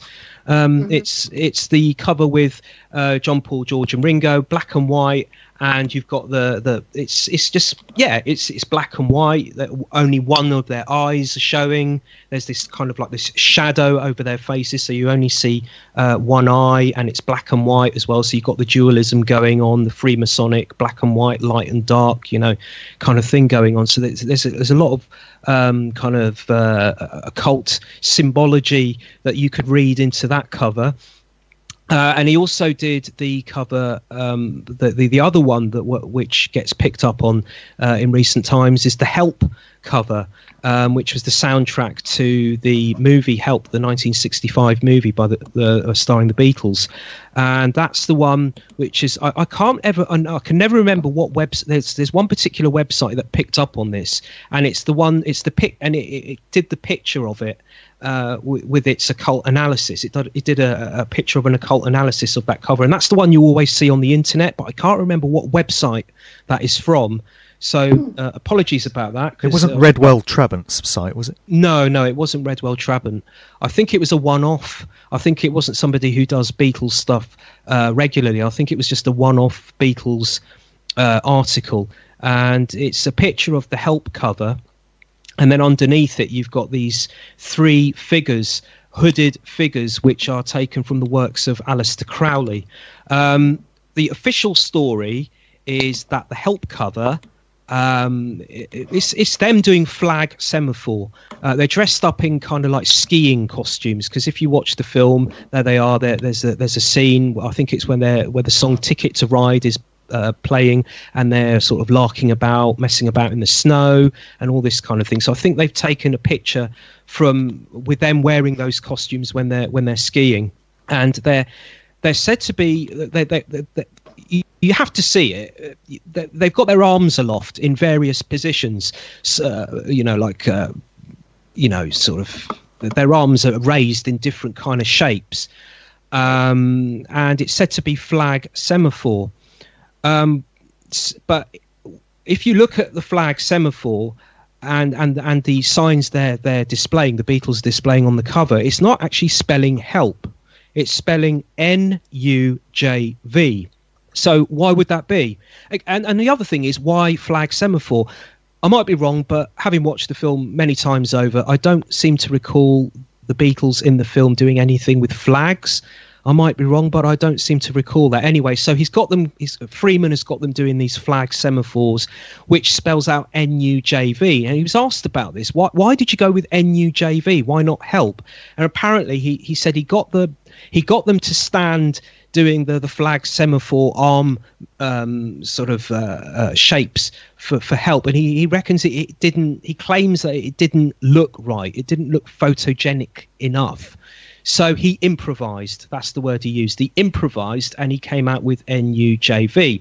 But in later years, as I say, there's this website that a lot of researchers point to for this picture that this person on this website has taken the Help cover, and he's put these pictures of the hooded figures of Aleister Crowley underneath. And yeah, it's well spooky because it matches up the hand signals that these hooded figures in this Aleister Crowley-esque pictures are doing exactly the same positions as three of the Beatles. Well, it's grade signs from the OTO, apparently. Yes. And it's been broken down. One of them is Osiris slain in terms of what it's supposed to represent. The one that Paul's doing is supposed to be Osiris rising. But either way, these are all signs that are used in the OTO, which Crowley helmed for a while, and seems to hold a particular fascination for members of the music industry, and has done over the decades. There's also a book. It's called 10 Ritual Gestures. So I don't know. Yeah, I don't know where they came to form, why they came to form these signals. But according to this book, 10 Ritual Gestures, that you actually get all the photographs of all these hooded figures doing all the various hand gestures and arm gestures. All the different variations, and they all seem to be signs of the elements. And from what I can gather from comparing the 10 Ritual Gestures pictures and the pictures, the way the Beatles are standing on the Help cover, John and George are doing the signs for light, and Ringo is doing the sign for earth, and Paul's doing a sign as well, as you say. I don't know if it's taken from the 10 Ritual Gestures, but it does seem quite odd that they do tend to match when you look at the 10 Ritual Gestures pictures and then tally them up with the Help cover. They do seem to tally up there. Yeah. Freeman was a master of official cover stories, really, wasn't he? Because with the Beatles, he says, "Oh, we only had an hour in this hotel in Bournemouth, and I had to do it quickly, and the light was quite dim, and that's just the result that we got." And then when it comes to help, he says, "Oh, the semaphore signs for help didn't look right, so I just had them change it around a bit." So they're all fairly unconvincing cover stories, really. Mark Lewisohn would be proud of them. Yeah, fairly unconvincing, and there's maybe it's memory. People get older, of course, and with time and everything. So if you're asking someone in the 1990s or 2000 or 2010s to look back on the 60s, perhaps their memory's a little bit faded. But there do seem to be some contradictions, because I think Paul McCartney says that the photo session for the With the Beatles cover took place, as you say, it was all improvised. It took place in a corridor in the hotel in Bournemouth, whereas Freeman claimed that it took place in the dining room, and it was a dark room, and he got them to stand against a dark coloured pair of curtains, and that's what you see in the picture. That's why there's the darkness behind it. This is what he claims. This is not me. This is what he claimed. And the light that's shining through just happens to be, it just looked good, man. They just happened to stand there, and there was this light coming through the curtains that was slightly open, and it shone onto one eye on each of their faces, kind of thing. That's the story he gives. But if you dip back in time, you'll find that it could be, and this is it could be that the photographs did not originate from him. They were not his idea. He claims he was brought in by Brian Epstein to do those photographs because they'd seen photographs that Freeman had done before. Epstein had seen some photographs that Freeman had done, his resume, if you like, and they were jazz musicians, and they were black and white, and Epstein quite liked that look, so he got Freeman to come in and do these black and white photographs. But if you look again, this takes you back to the early Beatles. If you look back to, I think it was the end of '62, when the Beatles returned to Hamburg for the last well, it wasn't the last time. I think they went back when they were famous as well and toured there again. But they went back just after they got their record contract and recorded their first single, Love Me Do. They went back to Hamburg for another set of club dates that they couldn't get out of. And they met up with Astrid. Stewart had died by this point, I think. And there were some photographs that were taken in the flat, in the apartment that Astrid shared with Stewart, and they're pictures of John and George, and they look almost exactly like the With the Beatles cover. They are pictures of George and John with the half one eye shadow type thing going on. And Astrid has since suggested that they were perhaps, that Robert Freeman, perhaps, she says it politely, but she says that Robert Freeman was kind of pretty much nicked. She says it in a polite way, but she's kind of suggesting that pretty much what Robert Freeman did was inspired by. Yeah, he kind of lifted her idea and used it. And the other thing is if you want to look at it from an occult point of view, when you look at that cover with the one eye and everything, and this is according to Paul McCartney's website, the record company EMI at the time, Parlophone Records, the label, did not want that cover to come out, reportedly, because it looked very somber, and actually, because at the time we're in the height of Beatlemania, and the Beatles are being sold as these four jolly, cheeky, happy chappies, always joking and larking around and having fun, and everything's great and everything's positive. Hey man, it's the swinging 60s, let's have fun. And then, lo and behold, they want to come out with this cover where they're not smiling, it's in black and white, and they're showing one eye. And according to McCartney, there was a battle that occurred between EMI and the Beatles, and you got to think, and this was over this photograph. Now you got to think, this is still pretty much early on in the Beatles' career. Okay, this is end of '63. Beatlemania was absolutely kicking up a storm in the UK and parts of Europe, but at that time in the '60s, the music business wasn't regarded as anything pretty serious. it was a here today, gone tomorrow type thing. No one was sure how long you would be famous for. There was none of this, oh, the Rolling Stones have started in 62, they're still going to be going on now. There was none of this expectation. That's what we're told anyway.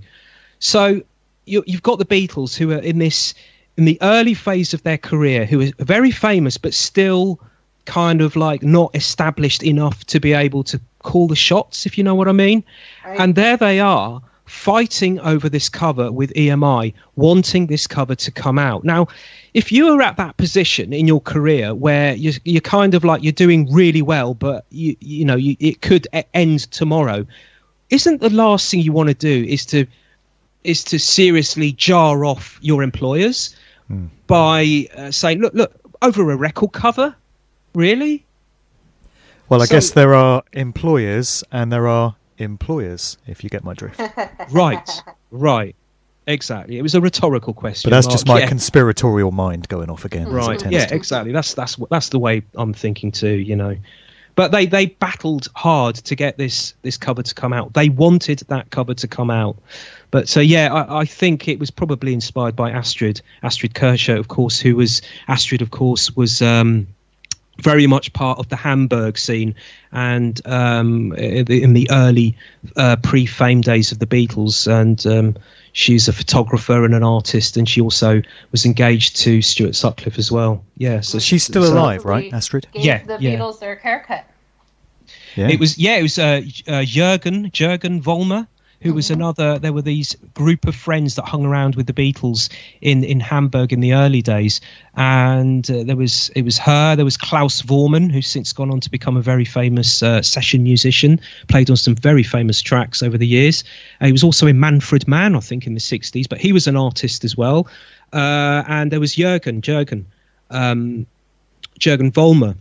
And they used to have these haircuts. They had these mop top haircuts back in the late 50s, early 60s, which at the time was, I'm told, was very, very radical to have. It was to have those mop top haircuts. You look at them now and you don't think anything, but back in those days, yeah, exactly. In those days, it was considered long hair, and it was considered very, very rebellious. People would turn their heads in the street and look at you if they saw you with this haircut.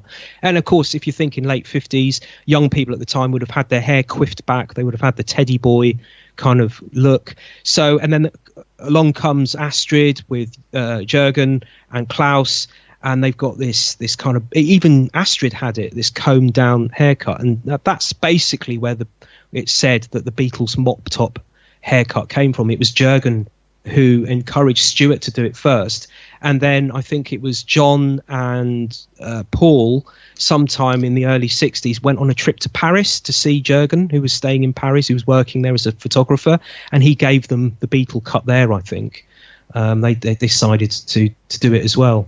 So these people are very, we were saying earlier about the early days of the Beatles. There was a lot of people who were hanging around, especially in the Hamburg scene, who were very influential on the look as well as the sound of the Beatles. Never mind the sound, the look as well. I mean, like we say, the mop top thing. That's Hamburg. That's from Hamburg. Desiree, did you have anything on Robert Freeman to throw in there? No, you guys did a great job, Matt. Thank you. I don't know what else to say. Rabbiting on. There isn't that much to say about him. He take this any way which way you want to.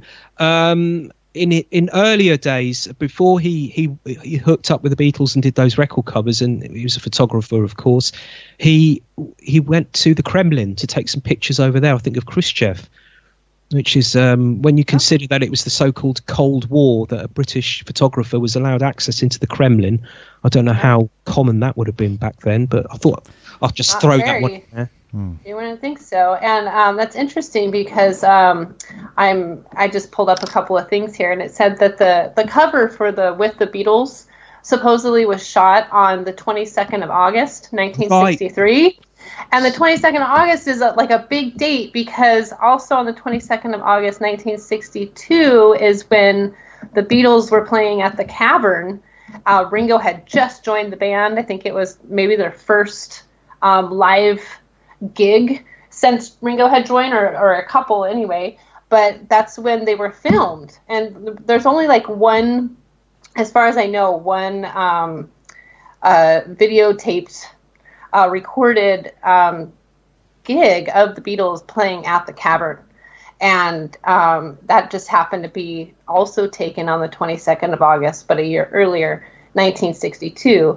And then their very last picture as Beatles as a group at, I want to say at Tittenhurst, it was taken on August 22nd, 1969, all together. So you have those, August 22nd, for some reason, is a huge date for the Beatles' beginnings and ends. So and who knows what that means? But very strange. Well, I think they were deep into their numerology. I think John Lennon for certain was. He was down on record as saying he was. Oh, and Yoko, very much so. Oh, very public, definitely. Yeah. She had astrologers and all sorts. I even think, and I need to do some checking out on this, because I've seen little tidbits here and there on the internet, and I just need to check it out and see how to flesh it out, as it were. But apparently Apple, the company, the record label and what have you, had its own in-house astrologer. I need to check up on that to see if that's actually true, but I have come across that a couple of times. I have heard that as well. And shall we also point out that with the Beatles' second album came out in the UK on the 22nd of November 1963, which was the very day that JFK was shot dead, and of course the day that Aldous Huxley, the godfather of the counterculture that was to be, died as well. And C.S. Lewis, same day. And C.S. Lewis, who was also a massive influence on the LSD culture in terms of music in Britain, I think, more than in America. But I don't know, though. But you look at Syd Barrett and Pink Floyd and all those kind of songs that were coming out in that first album when Syd was with Pink Floyd. It's got all that kind of stuff going on in there. And, of course, John was influenced by C.S. Lewis and others of that ilk. Yeah. Yeah, I think it was more Lewis Carroll, but C.S. Lewis was The Lion, the Witch and the Wardrobe, which was, trippy in its own way. Yeah, those oldie worldy stories from their childhoods. The Inklings from Oxford. J.R.R. Tolkien was part of that group, and Hugo Dyson and C.S. Lewis used to get together at a tavern called the Eagle and Child in Oxford and compare notes and talk literature and philosophy and such. And I know that because I've mentioned it in my novel that I've just put out, and it's just down the road in Oxford here. But maybe we should get Richard Belducci on to examining what it is about the 22nd of August. What's so special about that? He's a dude that Mike Williams has had on his show recently, and he's incredible getting into the numerology and the astrology and the cosmic significance of certain dates. That guy is a real mind bender. And maybe he can work out what's going on with all the nines. John Lennon, I think we mentioned this very briefly in the first Magical Mystery Talk, very briefly, that there's a lot of nines in John Lennon's life, and in his death. Indeed, he was born on October the 9th, and he died on December the 8th in America. But if you look at the time difference, he actually died in England, according to the time difference, on December 9. And there's a lot of those nines in his life. And of course, he wrote a song about it, Number 9 Dream. And you see it in Beatles releases as well. I think it was the Rockstar games when they were released. They were released on 999. Yes, right. And also the reissues of, I think do you remember when they reissued all their Beatles albums? They remastered them and then they reissued them as a box set. 9th of the 9th, 09. And that was the day that the first edition of the Memoirs of Billy Shears appeared, and then the revised edition appeared 9 years later on the 9th of the 9th, 18. 1 and 8 is 9. And I think this is the whole basis of Desiree's blog, isn't it? All these nines cropping up everywhere. Yeah, that's why I call it the Number 9 blog. It even goes back further than that, too. They re-released Yellow Submarine on DVD on 9/9/99, and they also did a box set release, I believe, on the same day on 9/9/99. So it's the nines are just continue to fascinate the Beatles fans, I guess. There's got to be something with that number 9. If you wanted to get really pedantic, you could take the date of George's attack, which was the 30th of the 12th, and you could say 3 and 0 taken away from 12 is 9, and it was 1999, so you got a 999 there. But that might be a bit of a stretch. It's never too much of a stretch. And Michael Abram was, exactly. Exactly. The nines are everywhere, man. They really are, and I think they are doing it deliberately. Of course. Why, they keep releasing like Yellow Submarine. You just mentioned, Desiree. Wasn't the film released in '68? So if you're going to do a dead-on anniversary thing, isn't it better to do it on the actual? Do it 68. So do it in 2008 or 2018 or whenever, right? Or Or 1998. Yeah, Right. 1998. Why 99? I think I read that the movie was made in '68, but it was released in early '69 from something I did read. Okay, that might have been a US release. I don't know. I'm not Possibly, sure. yeah.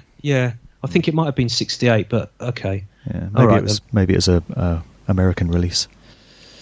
All right, well, we've covered all the points that we wanted to. So I think we're probably reaching the end here. Is there anything we've not discussed that we need to get into this episode? Loads. We haven't really talked about Abbey within Road. 2 minutes. No, we can't. There's no way you can do that. Not in 2 minutes, man. There you go. No. But the Abbey Road album was re-released, wasn't it? This year, 2019, to mark the 50th anniversary. It was released as a box set. The usual thing they do these days, they reissue them with demos and outtakes and all that kind of stuff. There's a lot you could talk about in terms with regards to Abbey Road, the actual road and the district in London that it's situated in. A lot of occult connections there. But perhaps we can save that for another time. I'm actually writing an article about that at the moment. So, well, it's St John's Wood area of London, isn't it? And isn't there a connection there to the Knights of Malta or something? Did I? Yeah, the Knights Templar. Knights Templar, right? The Knights Templar are said to have. It used to be called the Great Forest of Middlesex. That district in London. In West London, I think it is, was used many hundreds of years ago, many centuries ago, was called the Great Forest of Middlesex. And sometime in the 13th century, it belonged to the Knights Templar, the Vatican military order that had begun around the time of the so-called Christian Crusades or the Crusades. And they amassed a lot of land. The Templars amassed a lot of land because, as you know, the Templars, we're told, were the Knights Templars were put together by the Vatican partly to protect pilgrims who were going on their way to the Holy Land, to offer them protection. And over time, over the years, they built up quite a power base because they were being paid by landowners and kings and queens to look after them, to protect them and their properties. So, and they were paid back in kind with property and great wealth. And I'm assuming that's how they got ownership of the Great Forest of Middlesex in England, because their riches and their properties stretched right across the world. When the Templars were officially dismantled by the Pope, sometime, I can't remember when that was, in the 1200s, I think, or 1300s, early 1300s. I think it was 1307, Friday the 13th, I think it took place. King Philippe of France arrested all the Knights Templars in France, and they were tortured. And it was while they were under torture, I think I'll just point this out, is while they were under torture interrogation that some of them confessed to worshipping a severed head, which they refer to as Baphomet. There's many reasons as to why they were dissolved as a military force.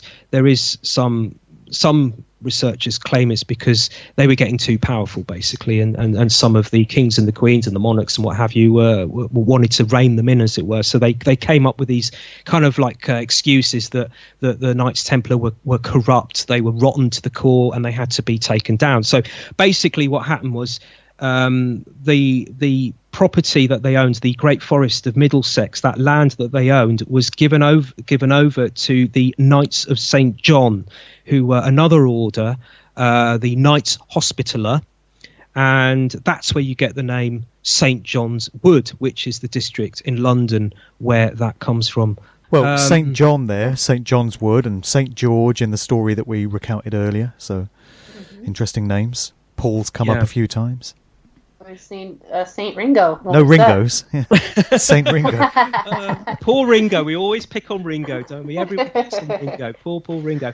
Can I just point out, and I'm not one of these occult like Mr. Balducci, I'm not nowhere near as knowledgeable on the occult as he is. That's for sure.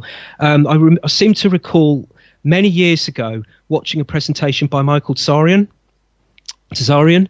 and he did a very brief thing about record covers, album covers, and he picked up on the Abbey Road cover, and the zebra crossing, and he suggested that that could have been a representation, putting it on the cover as it were, as to represent the checkerboard floor, black and white, Masonic duality.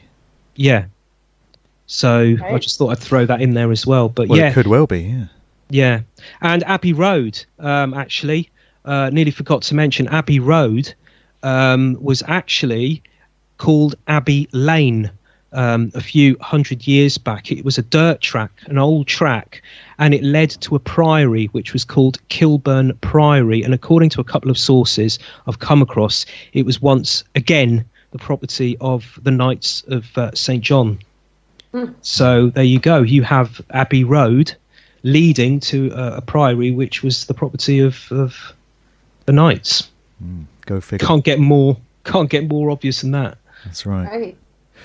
So there may be people that might be listening to this on one of our individual platforms or maybe on YouTube, but we do now have a new hub home for these Magical Mystery Talk episodes, right? So there's also the Ed Opperman platform, so we're grateful for Ed putting it out as well.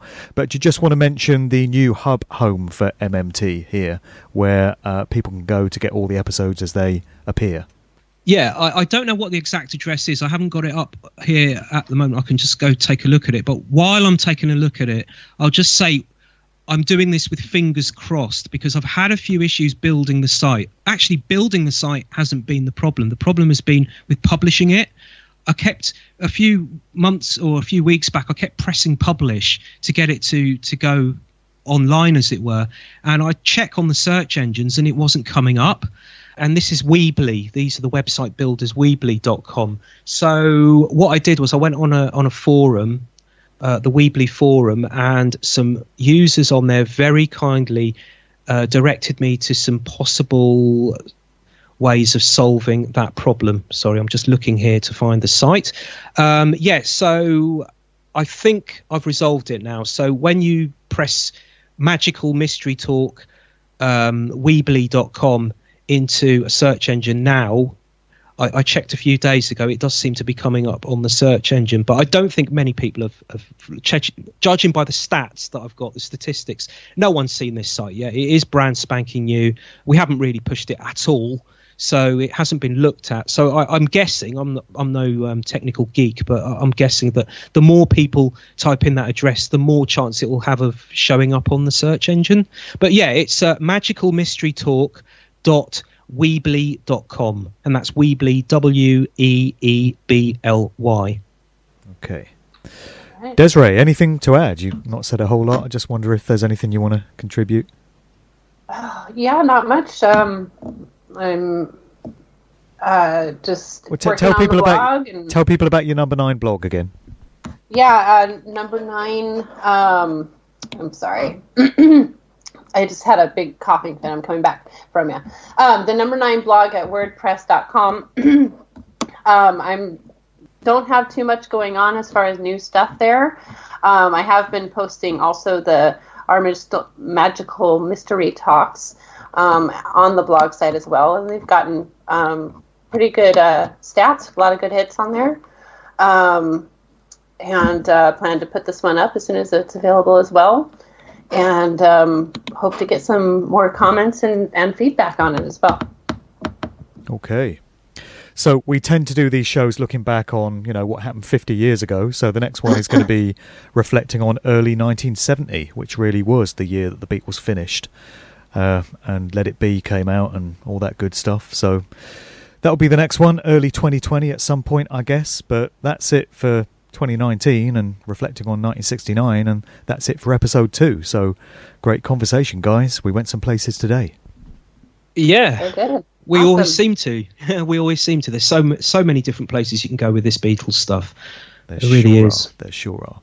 All right then. So we'll see everyone for episode 3. Thanks for listening. Catch you next time.